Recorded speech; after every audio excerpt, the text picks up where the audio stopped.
Hello and welcome to Cylinder Radio. I'm your host, Will Roosh, high school teacher in Los Angeles, trying to bring viewpoint diversity to the most controversial topics kind of dividing our society today, specifically in the area of education, because that's where I'm from. And my guest today is also from that world. It is Paul Rossi. He is Paul Rossi. He's a veteran math and philosophy teacher, and he is a whistleblower at the Gracechurch School in New York City.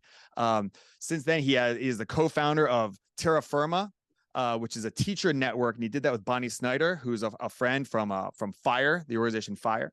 And then also he's the co-host of Chalkboard Heresy with another person in this network of kind of heterodox teachers, Frank McCormick. Welcome, Paul. It's good to see you.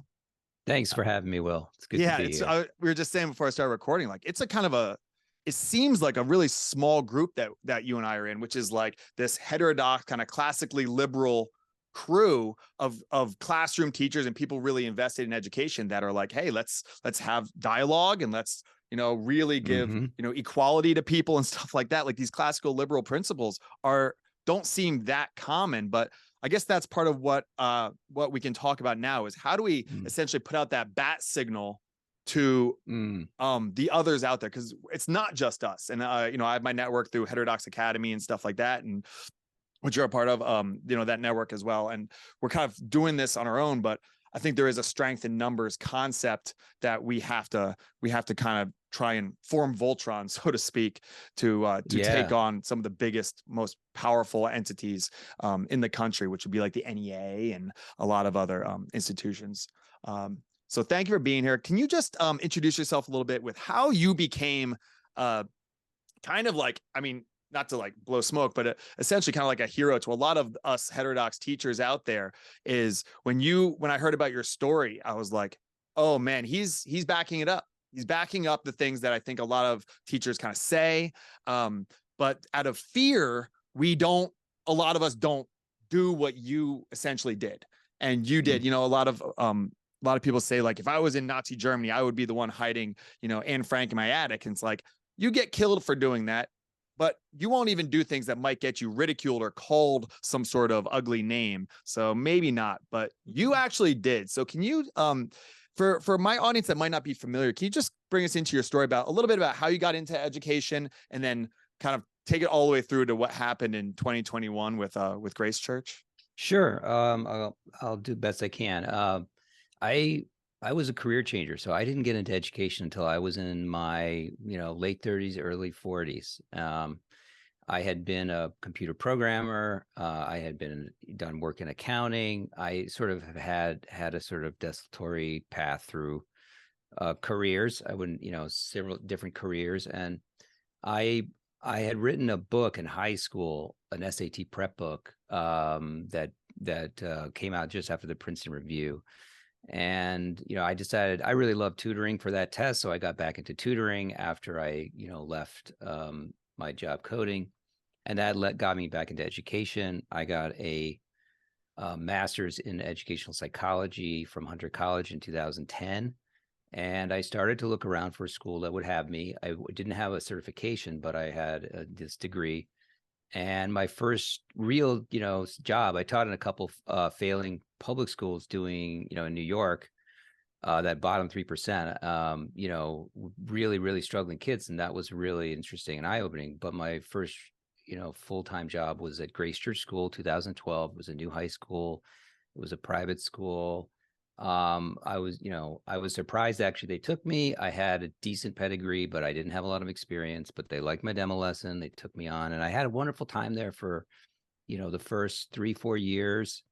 Getting into 2016, Trump was elected, 2017, and it had always been a progressive place, but it really started to change and become more doctrinaire immediately prior to Trump's election, and then it accelerated after Trump's election. And so we were told, I think in 2015 at the initial faculty meeting, that we were now an anti-racist school, and that meant something, and that meant that you were either racist or not racist.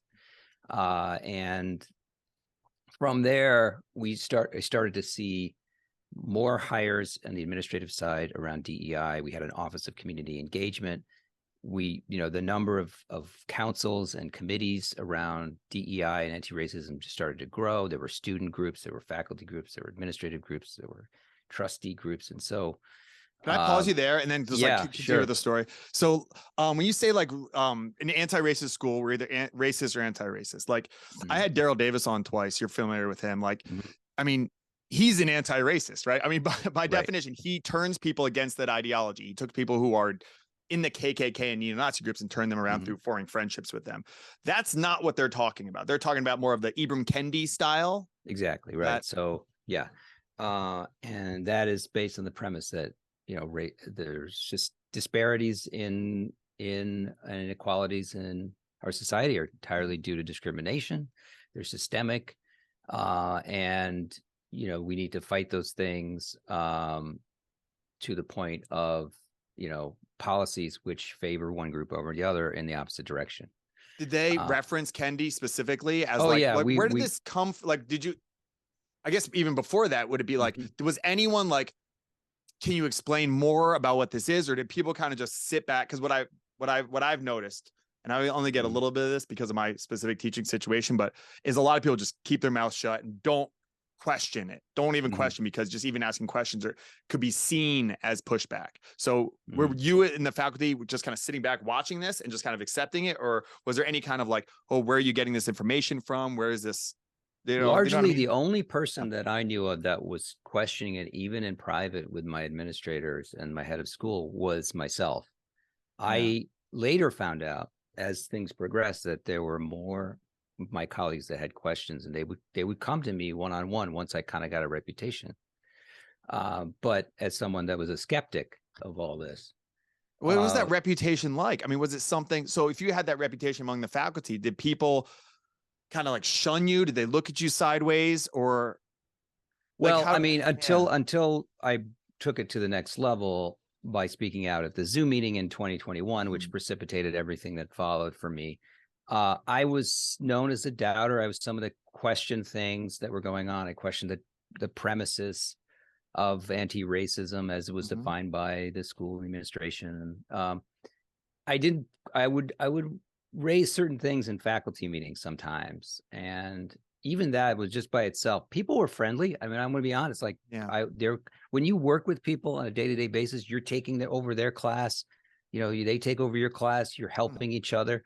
Those are the types of relationships that are actually transcend politics. And this is what I miss about being in that kind of community, because you see the humanity of people. You're not just these ideas or statements on Twitter and so on.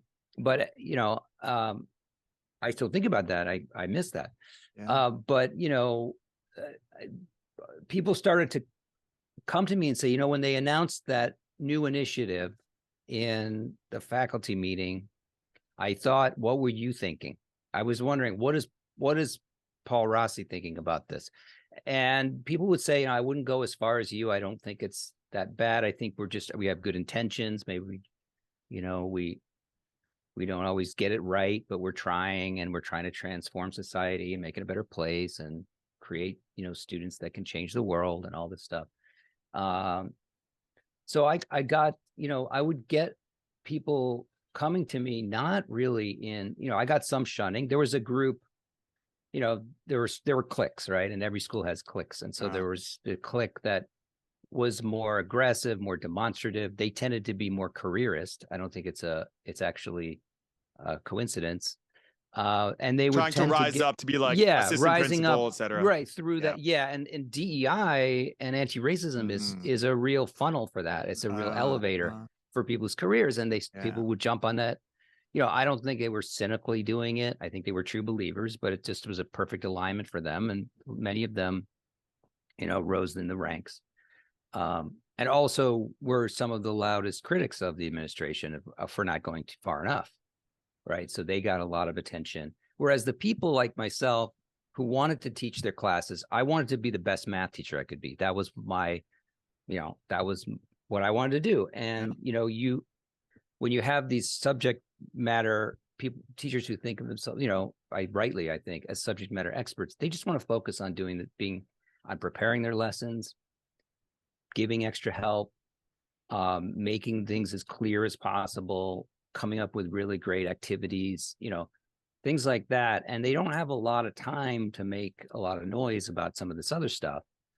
But after a while, that was really looked down upon, as you were seen as not someone who was a team player. If you An simply ally. stayed in your lane, an ally, right? And you might even be accused of being avoidance or white silence, or these types of things that also fell on the kids as well. Yeah. So what I started to notice and really got me upset were seeing the kids facing the same type of pressure from the teachers that the administration was giving to the teachers. And I thought that was deeply unjust, because there was a real shaming, there was a real behavioral pressure to speak up. They would segregate the kids by race. They would call out the white kids. They would say, we need to hear from you. What are you doing in service of Black liberation? Whatever that means. Was this And mostly from Black teachers? no, No.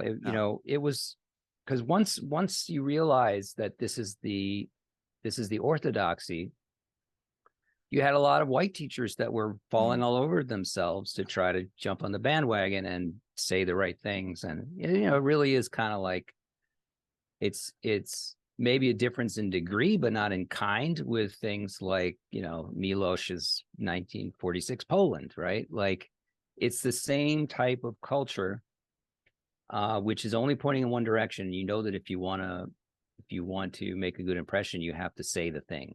Do you know what's funny? I've had students like since I think Trump kind of broke a lot of people's minds, even smart people like Sam Harris. It has that effect on people. When that happened, like 2018, 2019, whatever it was, I had several students come to me and say, I know that Mr. or Mrs. blah blah blah, our English teacher, is like super anti-Trump, so I just throw in anti-Trump stuff into my work and I get A's. And I asked them, I said, like, sincerely, what do you think? Like, try and look at this objectively. If you wrote a well-written paper that defended certain policy aspects of the Trump administration, or a poorly written paper that disparaged him as being a danger to the United States and the world, which one would get a better grade? And overwhelmingly, even the kids that didn't do that said, oh, well, it would definitely be the poorly written paper. Yeah. Well, it's an English teacher, that says something, because even if that's not true, that is the perception of the students, and teenagers are really good at finding those like the velociraptors in Jurassic Park. Like, they test the fences of what they can get away with, and once they figure out a heuristic like that, they just go all in.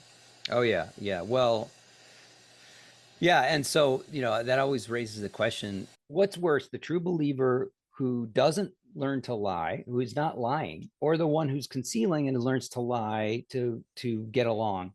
And I think I feel like the true believer is better, because you're going to have a reckoning later in life. You're going to get to a point where you see the limitations of this very religious point of view, and there's hope for you. But the student who learns to lie at an early age has lost something precious. Like, they've lost the faith that their deepest speculations can be articulated and heard and taken seriously for with charity, I want to say, because that relationship is a very, very important thing to have in the public sphere. And when that gets corrupted, you're headed for a bad place, because a lot of those kids may you start to become corrupt in your dealings with reality, really. Yeah, that's a great point. Like, that's like the lesson behind the lesson. That's like the deep lessons that's that the really lesson. You're learning to lie. And I think a lot of in Gracechurch School is not unique. New York progressive schools, coastal elite schools, $50,000 a year, $60,000 a year when you full pay. This is the ideology of these places, pretty much universally. And there are reasons for that. There's the National Association of Independent Schools, but which is like a cartel that kind of sets the agenda. But I think how do you how do you struggle against that? And that's what my organization, the new organization I'm co-founded, is trying to do. When you have a teacher, these teachers, and maybe we can talk about this later, but you have a teacher like who's in this situation, Yeah. right? And they see the kids are programmed to lie or be true believers in something. Yeah. They're supposed to toe the line. There's, if they step out of the line, you may have the kids come after you, right? Because they're taught by other teachers that that's how you are a good person, is if you call out and talk, and call out racism wherever you find it, or call out harm, or whatever they say. So one of the things, we're just, and I want to hear your thoughts on this, like, how can a teacher increase their freedom of action to bring, viewpoint diversity? I think it's also narrative diversity to students, so that they can see that things are more complex. And that's sort of, I think that's kind of where the place to start, rather than presenting some alternative ideology or giving equal time. That's a different issue, but I guess in terms of my story, because you tried to bring in Glenn Lowry, right? I did, and for people that don't know, sorry, but like for people who don't know, Glenn Lowry is like, he is, he's a professor at Brown University, economics professor at Brown University. He is brilliant. Like what he's done, I think he was the youngest like tenured Black college professor at Harvard or something. Like his resume is unbelievable. Like he's a really, really brilliant mind, but he happens to be more conservative in his political leanings. And you wanted to bring him in, and you were told essentially like that'll confuse the students or something along those lines. Right. So I was teaching a class in 2020 called Persuasion, the Art of Persuasion, and it was a rhetoric class. But it was also, I thought, more of a persuasion. Well, it was supposed to be kind of a debate class, but I actually taught it as a persuasion class, which is different. This is for philosophy, or this is for philosophy, okay. Yeah. And so, it was post the riots. It was late in the year, and then into the beginning of January. But I think, in November or December of 2020, we were found ourselves talking a lot about BLM and about the protests and the riots and so on. And, it was just like watching a set of affirmations, right? One after the other. And, I said, I posed a question. I said, do you think, what do you think about different points of view on the protests and the riots? Because, and they said, well, one of the ones said, I think we're in a bubble. I think we need to have more, more conversations that are, or more input about different ways of looking at this. A student said that? Student said that. Yeah. All right. And there were students that kind of stuck to their guns and were kind of isolated socially by people because of their beliefs.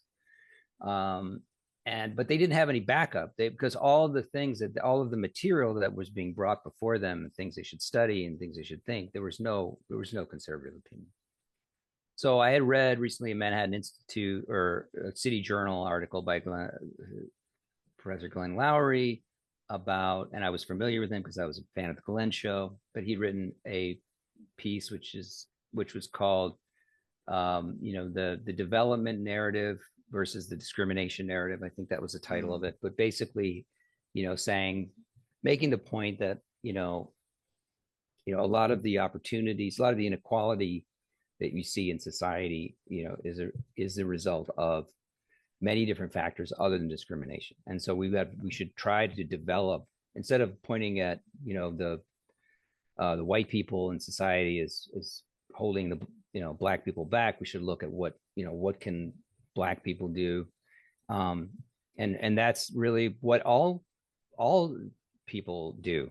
And Black people shouldn't be unique in the regard of forcing white people to take responsibility for things all the time. So anyway, I didn't learn. I kind of decided that rather than present it to them and then ask for forgiveness, I was going to ask for permission, which people say is not always a great idea. But I wrote a heartfelt email to my head of school. I said, I want to show that, and I want to present this to students. The students are asking for it. We're supposed to be student driven. Right. Why not give them something that they can talk about? And I was told, email came back, very polite, considerate, but it's basically saying, and I have the email. This would only confuse and or inflame the students. And actually, this was the most disturbing thing in a way about the email, was he said, in a time like now, it is wrong to look at these things dispassionately. That actually trying to take yourself outside of the passion and look at things in terms of logic and facts and reason is not appropriate. And I remember reading that and thinking to myself, oh my God, like this is the antithesis of what you should do at a time like this. Yeah, philosophy is Yeah, the search yeah. for truth, right? Yeah. And Oh, so, no, we oh, are not slaves to our passions. We're not slaves to our, thank God. and so, or I hope not, or we should try not to be. I mean, we kind of are, but I mean, does that mean that we have to, give into it? Yeah. So I wrote like 8 pages back, and I didn't send it because I realized, this is going to fall on deaf ears. I was familiar with my head of school. We'd had many conversations. He knew where I stood on these issues. And I just realized, and so I kind of shut my mouth and I didn't present it. And it went, the desire of that student and a couple others went unheeded, unfulfilled. And that kind of rankled me. Yeah. Did you ever think too? Because one of the things I do when kids like are asking that, and I'm like, that would get me in trouble, is I'm like, your parents are paying, because I'm at a school kind of like that now. I'm at a religious school. And because of that, they have their own ideology to kind of align with.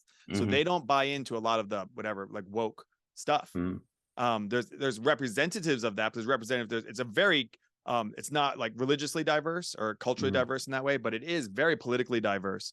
But one of the things I do when they say like, we want this or that, I'm like, I'm not doing that, is I tell them, you go to administration, you say, we want this. Like for those kids, did you ever think to say like, look, if this is something that you want, maybe you can go ask for it or anything like that? Kind of have them be the foot soldiers? That never really occurred to me. I think because I had a sense that would be asking too much given the situation, that they would be putting their necks out. Maybe asking kids to get in trouble. And I didn't feel like that was appropriate to ask that of them. Now, maybe that would have been a better way to go about it. I don't know if it is. Sometimes I do that and I'm like, I don't know, but I'm just like, is this something you want? Yes. Then I'm trying to teach you about how to have agency and try and go out there. Like that's one of the big kind of meta educational things I'm trying to get them to do, is like be an advocate, be a squeaky wheel, so to speak. Well, let me tell you why I think that would have been a bad idea at my school. And the reason is that, the months around this time after George Floyd,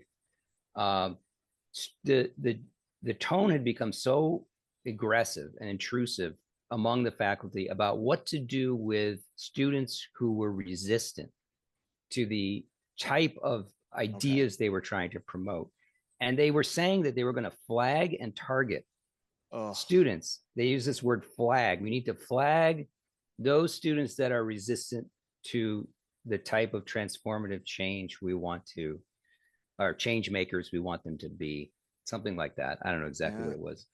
And I remember I replied all to this email chain, which had, 20 different teachers on it. I said, what do you mean by flag? Okay, because now we are entering this, we're talking about, and what do you mean by resistant? So I wanted to know what the hell they were talking about. And, what came back was, well, maybe flag was a bad word. Maybe that wasn't the right word. Maybe you meant to say, identify and have a conversation, right? But then other teachers wrote back and said, well, by resistant, we mean students that are actively, pushing against anti-racism or anti-racist goals by saying things, by believing in things like colorblindness, by, saying, why can't we all get along? And things like silence, just being silent was resistance. And I think asking questions would probably be resistance. Oh yeah. Asking questions, the Socratic method. The Socratic method, presenting disconfirming facts around the discrimination narrative, for example, and there are some. So that whether or not you think they're relevant, they should be addressable in an educational institution. So I felt that, if I think I didn't think of it at the time, but if I was to think of it at the time, I don't think I would have considered it, because that would have just been putting them on everybody's radar. Yeah. You And know? then you're setting up your students for, to have a real hardship with their Mhm. authority and their peers, and peer acceptance is so important. Yeah. But, I hear you. I don't know. Every situation is different, but, I just like that. That's a tough one. Cause like you want to Yeah. give these kids agency and let them make that decision for themselves, but they're also young. They might not know what they're getting into themselves into. And you did. So because you Yeah. knew, they might just be Yeah. like, well, I'm just asking questions. What's the big deal? And you knew, like, no, it's actually a bigger deal than that. So Yeah. maybe, yeah, that makes sense. Yeah. And it was juniors. These were juniors and seniors. They had applications. They needed Yep. recommendations. I mean, the stakes were high for them, and Mm, they had, a couple of them had already told me that they wanted me to write a recommendation, even though I wasn't their main teacher, because they didn't trust the history teacher to write them a mhm. good one, because they had a target on their back for saying something conservative. I So the understand whole this. the whole atmosphere Yep. was tainted by this fear. Some of it, maybe exaggerated, but like you said, if that's the way the students are thinking, um, and I would press them. I would, are you sure? Like, Yeah. I didn't want to believe that my colleagues I would be know. so venal as to take this into consideration, but like they were, they're like, yeah, I thought about it, and I've looked at my papers. I've done the thing where I've written a paper that aligns and one that doesn't, and the one that doesn't align gets a lower grade, and it's not because of the quality of my Same work. And thing. they really Yeah. thought this through. They weren't just throwing accusations around. So um, So then how did it yeah. lead to you essentially getting you resigned or you were let go? Well, I was offered a contract in August of 2021 after my piece came out in Barry Weiss Okay. Substack. I Right. So refused to that was a indoctrinate the big thing. students. How Yeah, did Barry get in touch with you? Because I remember there in that time, I mhm, was talking to her a little bit. Like she was looking for teachers who were like kind of going through this. right, right. Um, So yeah. I had been connected to her through the some volunteer work I had done through the Foundation Against Intolerance and Racism, Mhm. and I had never had a personal connection with her, but I, through a mutual contact, um, I was able to write a piece that was, very, very long, maybe 220,000 words, something like that. And it needed to, it had a lot in there. But we had to really edit it down. And this mutual friend helped me really slash a lot of stuff out of it. And I kept massaging and working on it. And, we got it down to something that she could print. Yeah. It was great Um, when that came out, Paul. Like this is before you and I had talked and everything. Like before you were kind of on a lot of teachers' radar in this way. But like when it came out, I and the teachers that were in my network, that are the few of us that were kind of aligned with this, were just like, yeah, yeah, yeah, this is happening. Yes, thank you. Oh my gosh, yes. yeah. And then we also Yeah. felt bad for how it fell on you. Yeah. Well, that was, I kind of knew it was going to happen. And I also did it because I knew that I could do it. A lot of the teachers, many of whom are in our network now, they have children. This is the only career they know. They can't go out and code. Like I knew how to code. I knew that I wouldn't starve. I could pay my bills and in some other way. So even if I burned my career, I knew I would be okay. Um, I had resources to fall back on, and I didn't have kids, and so I looked around. I said, I may be the only person that I know that could do this in a way that Wow. I felt like I had a kind of a responsibility to do it.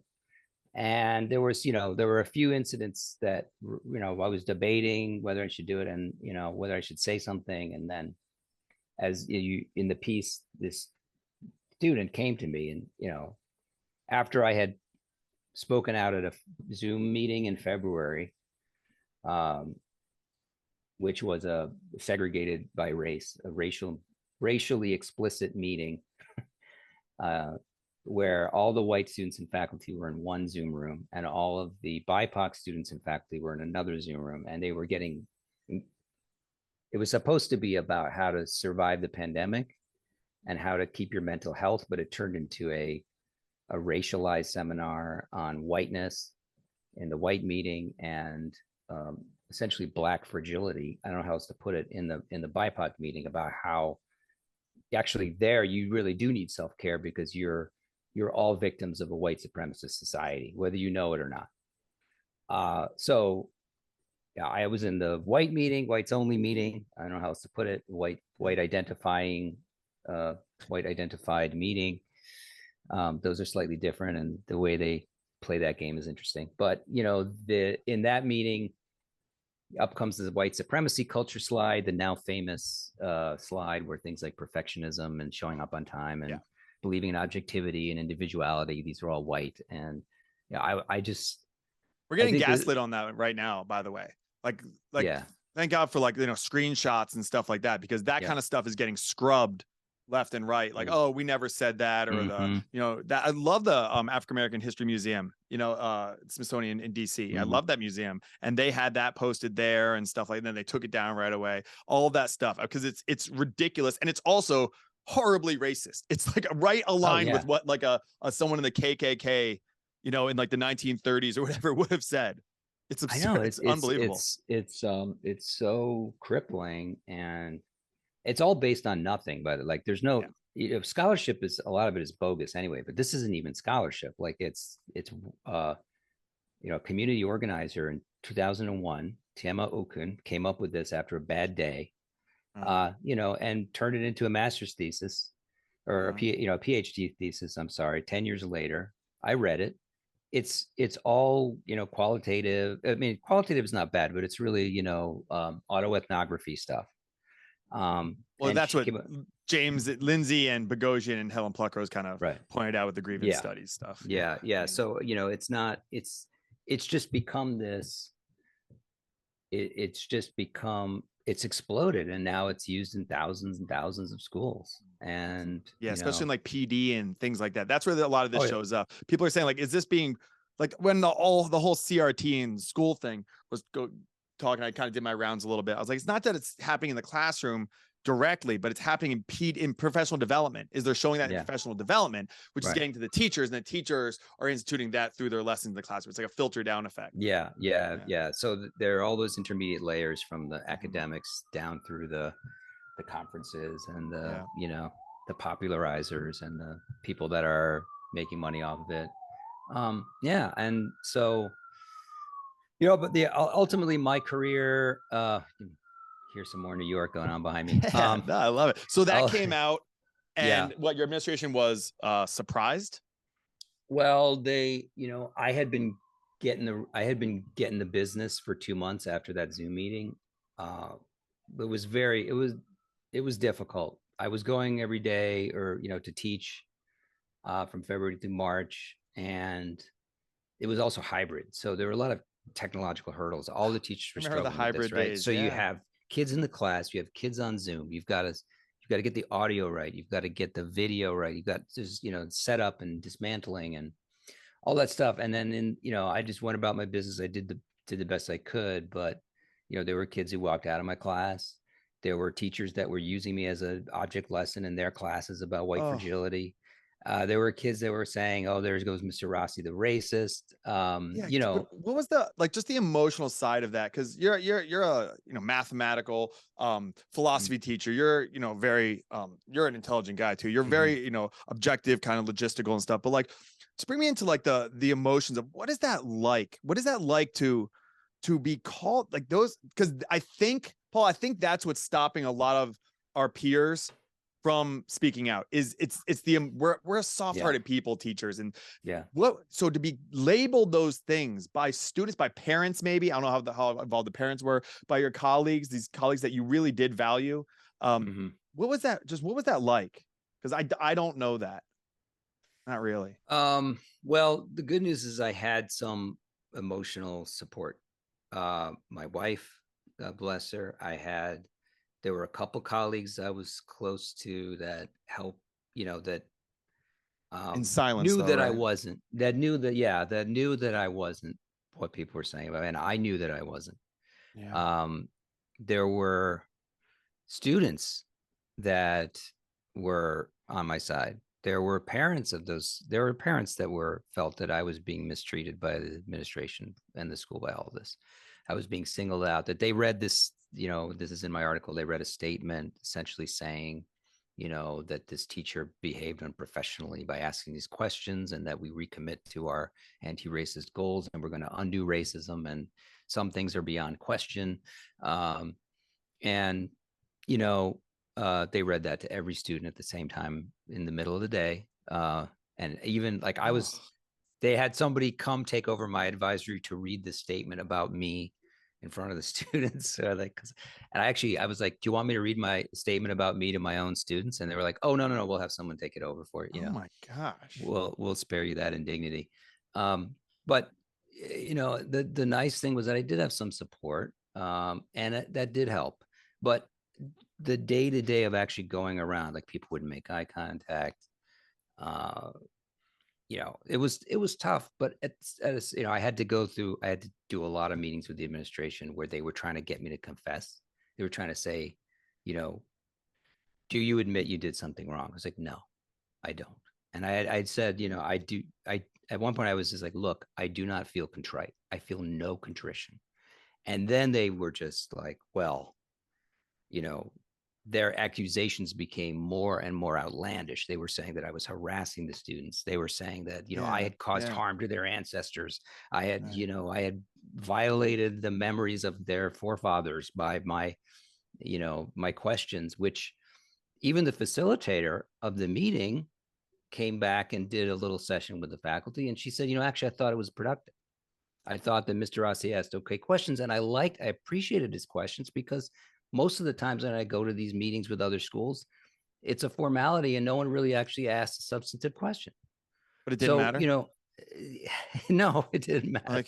It didn't matter, because they figured, well, she's just saying that, and she's, who knows what it was. But I don't think there's like a good approach that I use sometimes, but when people are saying, especially when I'm dealing with like whatever, like woke white liberals or whatever you want to call them, okay, is like, but it really works across like racial divides and stuff like that too, is I say something like, I tend to just align with on this issue, I tend to align more with a Glenn Lowry and John McWhorter, even though they are actually different, I think, politically. Or, you start listening to some people, Coleman Hughes, whatever it is, like, what, like, and these are people that they might have never even heard of.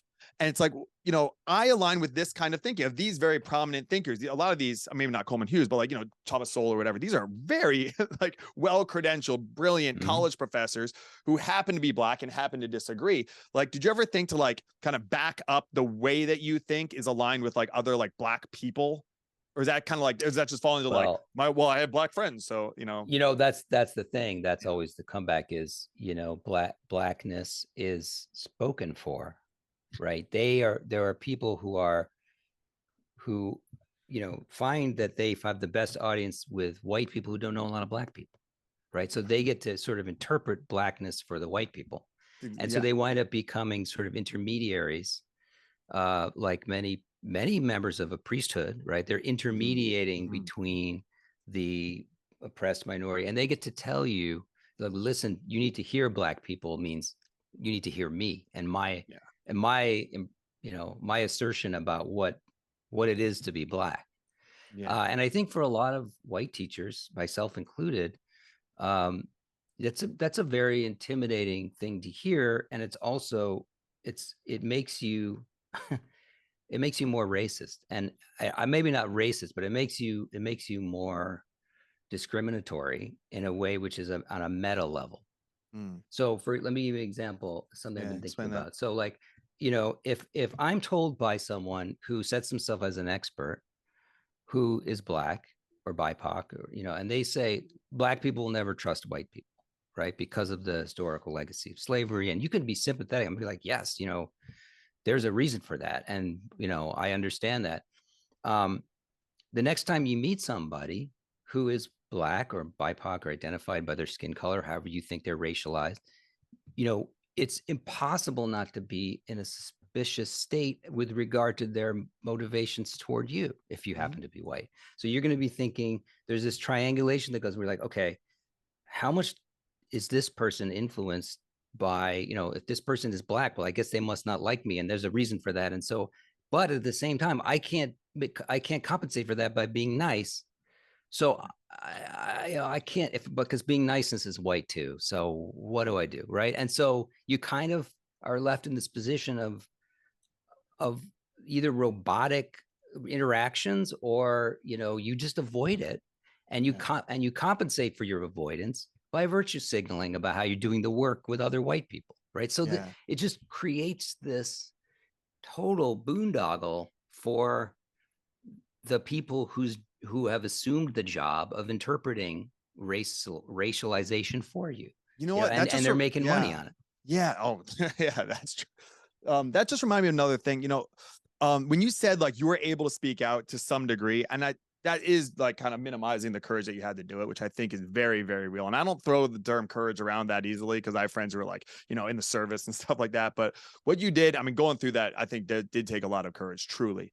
The part of the reason why I talk about the things that I do and I address these kinds of things is a similar thing. My wife, who just happens to be like a Filipino immigrant and stuff like that, but she makes more money than me. So financially, if I would lose my job, it's a little bit safer. Also, I'm at this school that is a religious, it's a modern Orthodox Jewish school. So part of the Jewish thing is like leave no stone unturned when it comes to education. So they have gotten quite a few letters to the school saying that they employ a racist, sexist, homophobe, anti-Semitic person, and they crumble up and throw it away because the families and the students and the administration kind of know what I'm doing. I have some like little tips with some of the fellow teachers who just are different ideologically.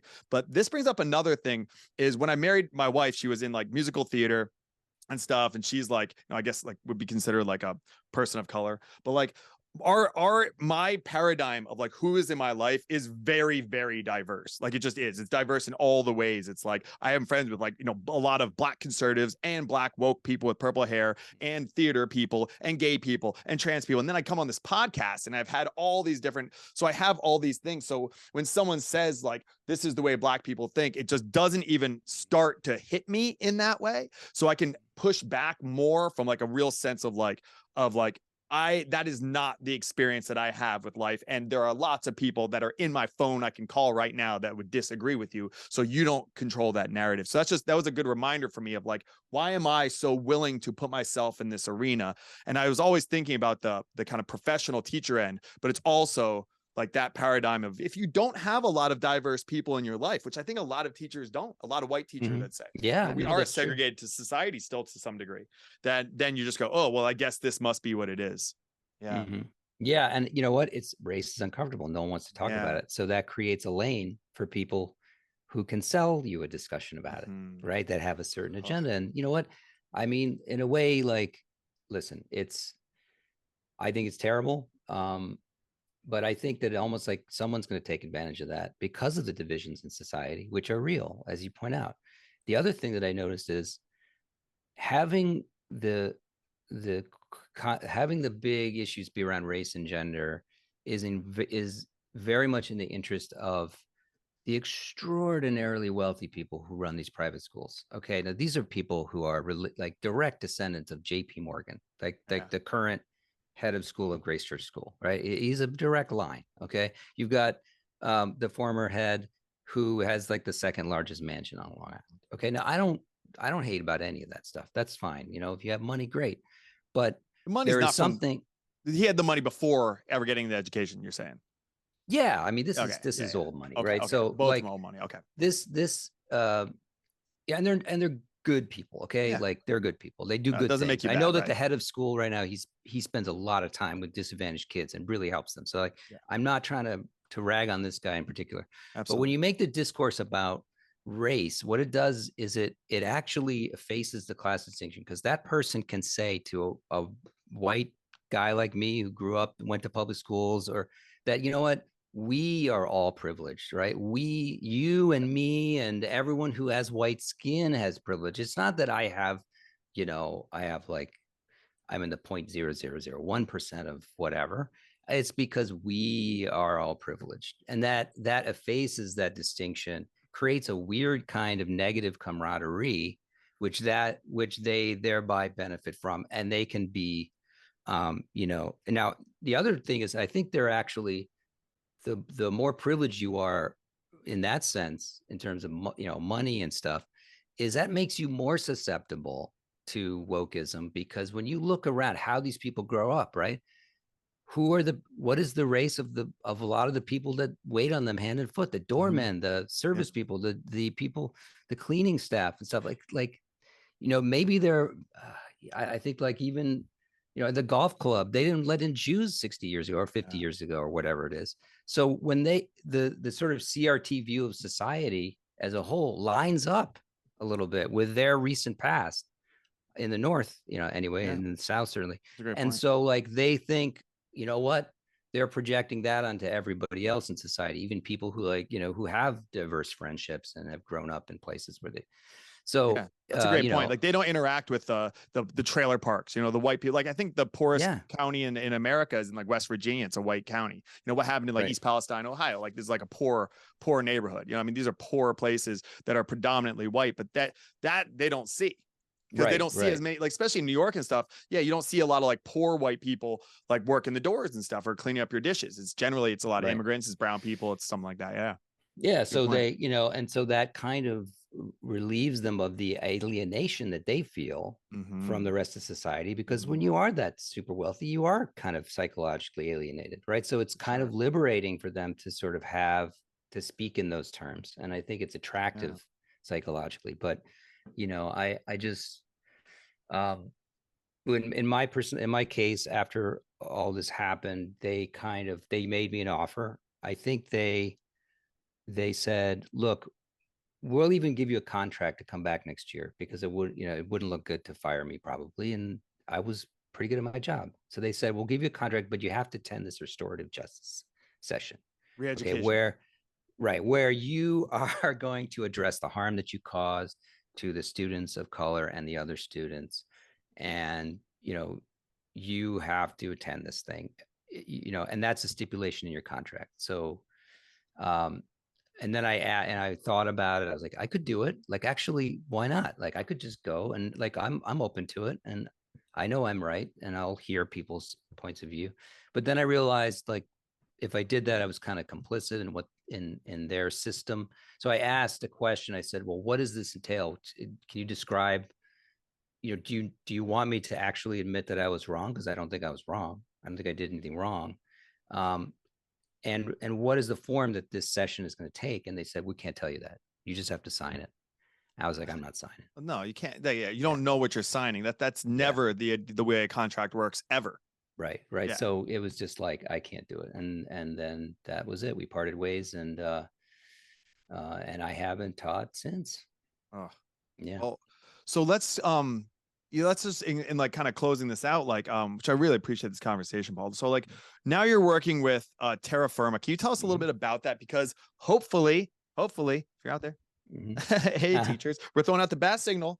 You're not alone. You're not alone. And we have this Facebook group.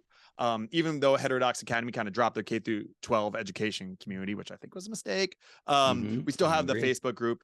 And I think, even if people are just kind of like on the outside or whatever, there is a place where you can go. And a lot of people are like, oh, I just thought I was alone. I thought I was alone just in observing it, seeing what was going on for a long time. That's why I started my whole social media kind of journey and podcast journey, is just to try and form some sort of network. So is that kind of what Terra Firma is aiming to do, build these networks? Yeah, exactly. So, we've been having meetings for a couple of months now. We're new, but the meetings have been great. They're twice a week. Wednesdays at 6:30 Eastern and Saturdays at 2 p.m. Eastern.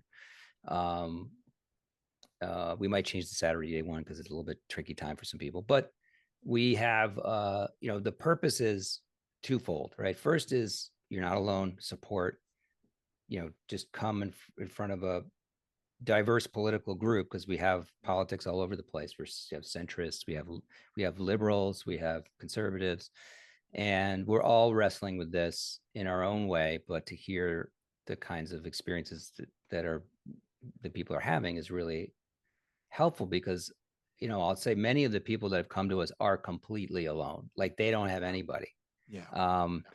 And this is a refuge for them. And secondarily, we want to build on that, and we've started doing that, is to compile a list of tactics, strategies, approaches that we can take while staying at our jobs and not risking too much.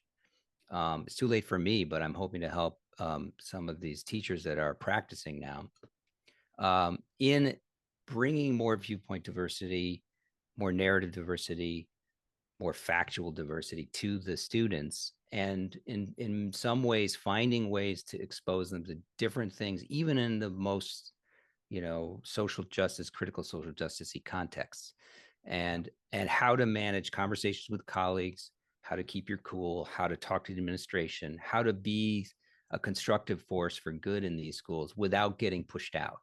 Because I think, you know, that's kind of the goal, is to push out the people who don't fit in anymore so that they Yeah, can replace them absolutely. with the younger teachers, or, the teachers that are more social justice, critical social justice aligned. And so we're kind of like, no, we're going to stay at our posts. We're going to, I can't say that because I not there anymore, but I can help organize the teachers with Bonnie Snyder, who's also a It's teacher. awesome. Yeah. We can help people stay where they are so they can do some good. And that means, maybe delaying early retirement for some of that means bringing younger teachers in through the pipeline of their degree programs, because the degree programs are extremely difficult to get through if you don't align with Mhm. this stuff. Right. And we're seeing some of that, through the counseling programs as well. Uh, and we have a lot of great ideas for the future, bringing parents into the classroom to help with the teacher shortage, because the parents have, there's parents out there with tremendous knowledge Yeah. that can help, give diverse perspectives to students. And so we're pushing out on a lot of fronts. Have you thought about doing Yeah. a convention or a summit or something like that, like an in-person Oh thing? yeah, that would be Because terrific. that Yeah. would be amazing. Because I think that, when you're like craving that interaction, to get together in person, I think it'd be really Mhm. amazing. I did the heterodox one in June, and that was really great. And my wife does them in like her industry and like the beauty industry and stuff like that. Camaraderie when you're actually around people, and little like rooms and seminars and stuff like that would be really, really cool. Yeah, we had a little gathering in New York Mm, recently in person, and that was really nice. That was really great because it yeah. helps to be like, oh yeah, you're a real person. We can Yeah. talk, and yeah, Yeah. that's so huge. Wow, that Um, sounds awesome. And then you also do you start a podcast with Frank McCormick, Francis McCormick, who's great. And I talked to him. He's out there too. mhm. He's out there, fighting the fight. Yeah, I believe yeah. he's still in the classroom too, right? He is no longer Oh, he's not teaching. either. Yeah, Oh, jeez. unfortunately, like Yeah. he's working full time with a group called Parents Care. Okay. They're in northern suburb of Chicago, Okay. and Yeah. they're doing work there in the school system. And we do this Chalkboard Heresy is our Mhm. podcast, and we don't get to put out a lot of episodes, but we've been getting teachers to tell their stories Yeah. on our show, um, for the first time in most cases, Yeah. and their points of view. And we've had a good diverse range of interpretations and opinions around it. Um, and That's been really rewarding too, to be able to do that. It's a little tricky because we really do have to edit, because in the flow of the discussion, sometimes they'll say something that they is a little bit too Yeah. difficult for them in terms of their job. So we try to accommodate that, because we want to get the story out. We don't want to compromise, unnecessarily the careers of the people that were, in some cases they've had administrations go to bat for them to say, you know what, go ahead, like you can say your piece and it's Oh, okay because we believe in free speech. okay. So Great. that's great. Yeah. Yeah. I So had I mean, in 2020, I had someone on my podcast who was a former colleague who is now at one of those very progressive, very wealthy, celebrity, filled private schools out here in LA. And he couldn't do the video. And then he did like one of those like like what is it, like witness protection program, like like yeah, a voice modulation things. And he we'll had to do do that that because he too. Yeah. he was so certain that like if they just find out that I like voted for Trump, I'd not have my Mhm. contract renewed. He was like Well, really, yeah. really, he was scared. And I know the guy, he's not like an unreasonable person. He was very, very sure that it would be bad, but he wanted to tell his story about what was going on. That's a wild podcast too. Yeah, and that's another point. I am as school choice as anybody, but Mhm. the rights of teachers and parents in some of these private schools, based on the contracts that they give you, they're extremely draconian. Like Yeah. they can let you go for looking Oh sideways at yeah. somebody, and that may be a relief for people who don't have that, don't have that kind of, have a lot of suffer in the public system, but the private has its own problems. And, I don't think people are that aware of that or thinking about that right now. Oh yeah. So, One powerful donor family doesn't like mhm, something that you did and you can be out. And I've watched that right. happen. It's ugly. Yeah. And, Yeah. the private schools talk to each other. So you can get a reputation where no one will take you, Yes. and then Yes. what are you going to That's do? what he You're going to said. go back to the public system? Yeah. Sucks to be you. Sorry. And they can Yeah. use that leverage to get your compliance to things. Yeah. And where do they need most school choice? In the places where the public schools are bad. Yeah. So that means that it's like good cop, bad cop with some of these parents. And so I think about that and it concerns me. Yeah. Um, Thank you so much, Paul Rossi, for coming on here. This was really a great conversation. And again, just for the educators out there that even just disagree. Okay, I hope that this gives you a little bit of, I mean, all I can do is just spark a little bit of thought. That's all I'm really trying to do here. I'm just trying to get you to go, maybe there's more to it than I thought. There's always going to be more to it. And I can always learn a lot more from different perspectives, as you can, Paul, as we all can. So let's just all keep it open and try and have these conversations as much as possible and try and break down this really hardcore orthodoxy towards whatever, social justice, really anything, politics in the classroom, activism in the classroom, and stuff like that. Where can people follow other than Terra Firma and Chalkbread Heresy? Is it Twitter would probably be the best place to follow your Twitter's good. Yeah. I'm Paul D. Rossi. D is in Damien. Paul D. Rossi on Twitter. DMs, open for now. And I just block all the spam, but yeah, you can reach me there. And Terra Firma, we're at tfteach.org. Okay. So if you're a teacher, practicing teacher, or in the pipeline, prospective teacher, please reach out. There's a contact form there, and we'll get back and set up an interview. Yeah. Yeah. And, all perspectives are welcome. If you're open to dialogue, you don't have to agree. That's the whole point. Is you don't have to agree. You have to just be willing to engage and share and learn, keep an open mind and things like that. Paul, thank you so much, man. I really enjoyed this conversation. And I wish you the best. Will. In any way I can help, just please let me know. Sure thing. All right.